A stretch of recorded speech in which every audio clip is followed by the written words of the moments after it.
네, 정보통신 기사 기출문제 보겠습니다. 좀 더 많은 자료를 원하시는 분은 카페에 오시면 체계적으로 자료가 정리되어 있습니다. 예, 안녕하세요. 이번 시간에 이동통신 기본 이론 보겠습니다.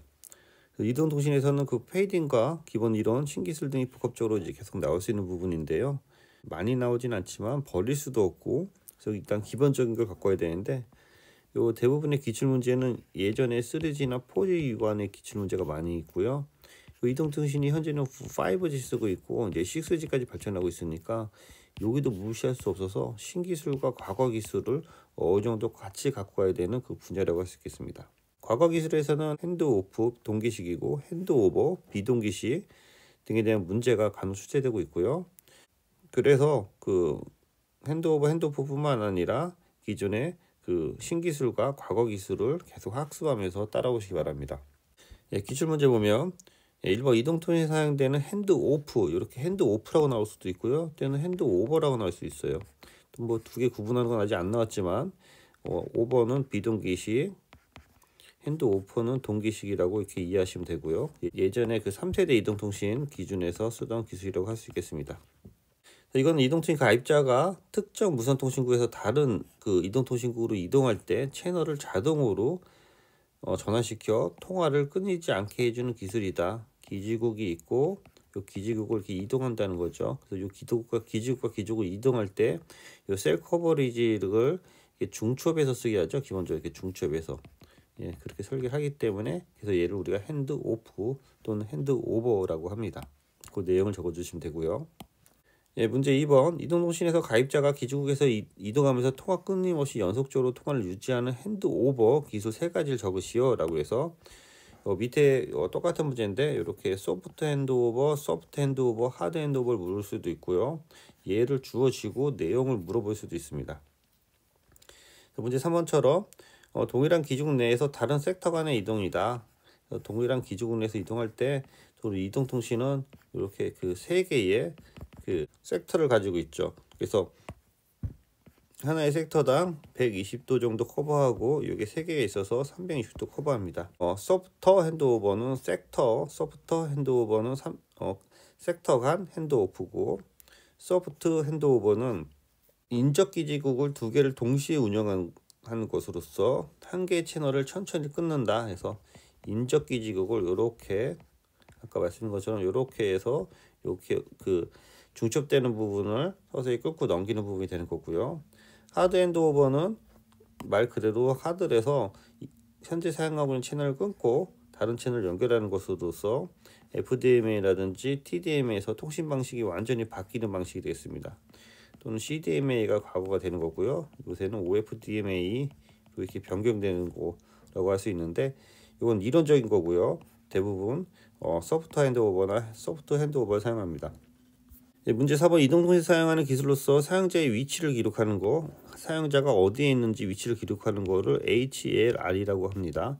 그 다음에 방문자의 위치를 기억하는 거를 VLR이라고 합니다. 그래서 HLR, 홈 로케이션 레지스터에서 가입자의 번호, 위치, 부가 서비스 등 가입자의 정보를 보관하는 데이터베이스가 됩니다. 보충 설명 참조하시고요. VLR은 비지터 로케이션 레지스터에서 풀 원어도 확인해 두시기 바랍니다. 아래 내용 참조하시기 바랍니다. 문제 5번 대역확산 통신에서 DSS에서 처리 이득에 대해서 설명하시오 라고 했는데요. 확산 이득이라고 하고요. 처리 이득 또는 프로세싱 게인이라고 하는데 밑에 보는 것처럼 이렇게 이제 간섭이 발생할 수 있죠. 원 신호에 대비해서 얘를 확산시켜 갖고 간섭 신호는 밑에 깔고 원 신호를 이렇게 좀 높이는 거죠. 그래서 우리가 이거를 이제 프로세싱 게인이라고 하고요. 대역 확산 방식에서 시스템의 특성을 표기하기 위해서 파라미터로 확산 이득은 데이터 신호 대역이 확산 코드에 의해서 얼마나 넓게 확산되었는지를 나타내는 것이다. 그래서 요 프로세싱 게인은 얼마나 넓게 확산되는지 나타내는 것이라고 생각하면 되겠습니다. 그래서 DS 다이렉트 스펙트럼은 대역 확산에서 원래 데이터의 신호의 대역이 확산 코드에 의해서 얼마나 넓게 확산되는지 나타나는 파라미터가 되겠습니다. 그래서 제가 이제 여러분들이 필기 시험을 봤지만 필기 예전에 나왔던 것 또는 최근에 나왔던 문제를 갖고 와봤습니다. 예, 다음 주 이동통신 방식에서 입력 속도가 9.6kbps고 출력이 그러니까 얘가 인풋이 되고 출력이 되는 거죠. 1.2 메가, 여기 킬로당 메가잖아요. 요만큼 들어왔는데 이게 이만큼 나간다는 거잖아요. 더 넓게. 확산 이득, 당연히 요 대역 대비 이게 넓어졌으니까 더 이득이 커지겠죠. 그래서 이걸 확산 이득 또는 처리 이득, 그래서 프로세싱 게인이라고 하고요. 대역을 확산하였다가 다시 좁히는 과정에서 얻어지는 이득이라고 할 수 있고요. 여기 보면 RB분의 RC라고 해서 비트레이트 분의 칩 레이트로 해서 적어줍니다. 9.6kg 넣어주고 1.2288 넣어주면 되는데 여기 메가 bps이기 때문에 10의 6승, 킬로 bps이기 때문에 10의 3승을 넣어주면 이렇게 이걸 넣어주면 128이 되는 거죠. 2비를 고르는 거기 때문에 여기 보면 10누구에 128을 넣어주면은 10누구에 2의 7승이 돼서 2는 0.3010이기 때문에 얘를 계산해 주면은 여기다 70을 곱해 주면은 21.07dB가 나와서 이런 문제는 정답이 2번이 되는 건데요. 이런 식으로 해서 예전에 그 필답에서 나오고 있고 현재 그 CBT 문제에서도 간혹 출제되고 있습니다. 아래 부분은 책 있는 분들은 참조하시고요. 유사 문제 한 번 더 보시면 10GHz 직접 확산 시스템이 20kg 보드의 데이터 전송에 사용된다. 20Mbps 확산부 BPSK를 변조시킬 때 처리 이득은 얼마인가 해서 아까랑 똑같은 방법으로 풀면 되는 거죠. 그래서 여기 들어온 게 20kg 보드이기 때문에 20에 10에 3승을 넣어주고요. 그 다음에 이쪽에 20메가로 확산되기 때문에 얘를 20메가로 이렇게 넣어주면 될 것 같아요. 여기서는 20K 보드나 BPS나 같기 때문에 같은 방식으로 처리하면 될 것 같고요.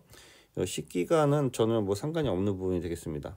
앞선 문제랑 똑같이 얘를 풀어주면은 1000이 나오는 거고 얘를 로그를 취하면은 30dB를 쉽게 구할 수 있습니다. 예, 요렇게 문제 푸는 것도 한번 검토해 보시기 바랍니다. 예, 계속해서 밑에 문제 보겠습니다. 문제 6번. 기지국에서 무선통신의 용량을 높이기 위한 스마트 안테나 기술로 기지국과 단말기에 여러 개의 안테나를 사용하여 안테나의 수에 비례해서 통신량을 높이는 기술, 그걸 우리가 미모 기술, 멀티플 인풋, 멀티플 아웃풋이라고 합니다. 단일 안테나를 시소, 여기 보면 1대 n을 시모라고 하고요. n 대 2를 미소, m 대 n을 미모라고 이렇게 정리해 두시기 바랍니다. 네, 다음 이동통신 시스템에서 제한된 주파수 자원을 효율적으로 사용하기 위한 다원 접속 방법 3가지. 예, FDMA, TDMA, CDMA 또는 뭐 OFDMA도 있는데요. 요 3가지 정도만 적어주면 될 것 같습니다. 예, 8번 이거 과거에 나왔던 문제인데요. 2011년도 CDMA 채널 구조는 크게 기지국에서 이동국으로 순방향 채널과 역방 채널을 구분할 수 있다.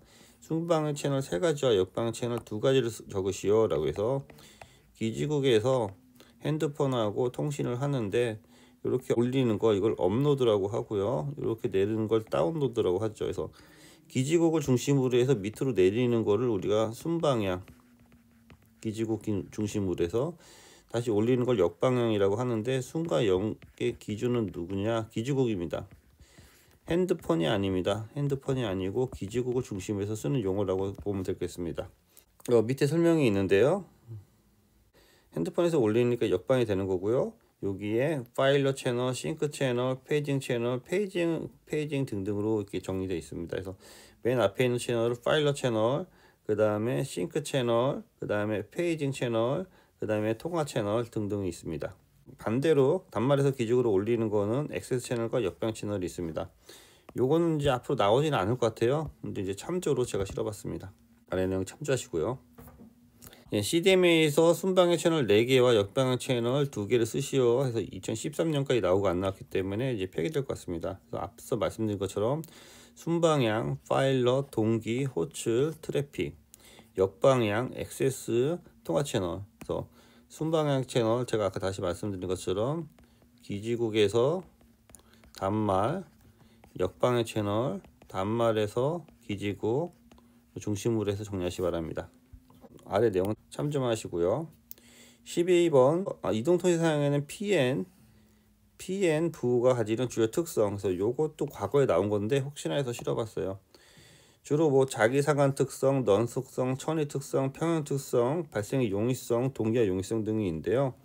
요건 좀 설명하려면 시간이 많이 걸려서 제가 별도 시간을 한번 가져볼 건데 시험에는 안 나올 것 같아서 요 내용만 좀 암기하시기 바랍니다. 설명은 하단에 참조하시고요. 13번 여기 변복조기의 송신부에서 스크램블의 역할. 그러니까 데이터가 이렇게 데이터가 있는데 이거를 이렇게 실어서 그냥 보내면은 얘가 깨지면은 예를 들어서 복원이 안 되기 때문에 적당히 섞어서 보낸다는 거예요. 섞어서 이렇게 보내면은 깨져도 복원하기 쉽다라는 게 스크램블의 주요 목적이 되는 거고요. 그래서 데이터 패턴을 랜덤하게 해서 수신 측에서 동기를 잃지 않도록 하는 것이고, 신호의 스펙트럼이 채널 대폭 내에서 넓게 분포하게 해서 수신 측에서 등하기가 최적의 상태를 유지한다. 그래서 이거를 복원을 잘 하기 위해서 보낸다라는 쪽으로 이해하시기 바랍니다. 예, 아래 내용 참조하시고요. 14번 가론에 들어갈 적당한 용어 쓰시오에서 땡땡의 원인은 고층 건물, 철탑 등 같은 인공 구조물, 건물 같은 인공 구조물이 키가 되는 거죠. 다중경로 페이딩 때문에 나오는 건데, 반사파의 특성은 대도시 지역에서 이동통신망에서 발생한 대표적인 페이딩이다 해서 이거를 숏텀 페이딩을 합니다. 인공 구조물, 자연은 롱텀 페이딩이 되는 거죠. 뒤 하나 더 보겠습니다. 여기 정리되어 있네요. 예, 이동통신에서 발생하는 아래 사항에 대해 설명하시오. 페이딩 원인, 느린 페이딩, 빠른 페이딩, 라시안 페이딩에서 페이딩의 요 표를 그려주셔야 될 것 같죠. 이런 것들이 이제 시험에 더 나올 수 있을 것 같습니다. 큰 페이딩과 작은 페이딩에서 우리가 롱텀 페이딩이 있고 숏텀 페이딩이 있다. 큰 페이딩에는 경로 손실 실동이 있고, 작은 규모에는 우리가 다중경로 딜레이라든지 도플러 스프레드가 있고, 여기 다중경로 디스플레이 안에 플랫 페이딩과 주파 선택적 페이딩이 있고, 이쪽에 패스트 페이딩과 슬로우 페이딩으로 구분된다 해서 전체 구분되는 거 한번 보시고요. 빠른 페이딩, 패스트 페이딩이라고 하고, 다중경로 전파에 의하고 고층 건물이나 철탑, 인공 구조물에 의해서 발생하는 페이딩이고, 느린 페이딩은 슬로우 페이딩이라고 하고 산이나 언덕 등 큰 지역에서 발생하는 겁니다. 그래서 혼합 페이딩 또는 라이시안 페이딩이라고 하고요. 반사파와 직접파가 동시에 존재하는 페이딩이 될 수 있겠습니다. 이 내용을 적어주시면 될 것 같아요.